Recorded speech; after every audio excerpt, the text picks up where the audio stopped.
జై గోమాత, జై భారత్ మాత, జై శ్రీరామ్. నిన్న పెట్టే పోస్టులో చెప్పి ఉన్నాను, మనకి గడ్డి బాగా షార్టేజ్ ఉందని. దానికి స్పందించిన మా గ్రామ వాస్తవ్యులు, మా పర్వతగిరి వాస్తవ్యులు పోకల శంకర్ గారు, పోకల కోటేశ్వర్ గారు, బూరుమల్ల నుంచి బొబ్బాల ప్రతాప్ రెడ్డి గారు స్పందించి మనకి కొంతవరకు గడ్డి సహకారాన్ని అందించారు. సో ఇంకో 20 days వరకు గడ్డికి ఏం ప్రాబ్లం లేదు. తర్వాతనే ఇంకా 2 months కావాలి.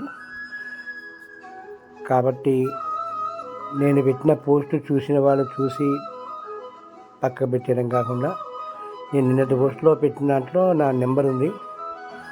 ఆ నెంబర్కి ఫోన్ చేసి ఎక్కడైనా గడ్డి ఉంటే నేను తీసుకుంటాను. ఆ వివరాలు నేను చెప్పాను. సమాచారం అందించండి. అందరికీ మళ్ళీ ఇంకొకసారి, ఎవరికి వీలైన కట్టలు, ఒక్క గడ్డి కట్ట అయినా సరే, 5 కట్టలైనా సరే, 10 కట్టలైనా సరే, వారి గోమాతల కోసం మీరందరూ సమర్పించాలని తెలియజేస్తున్నాను. జై గోమాత, జై భారత్ మాత, జై శ్రీరామ్.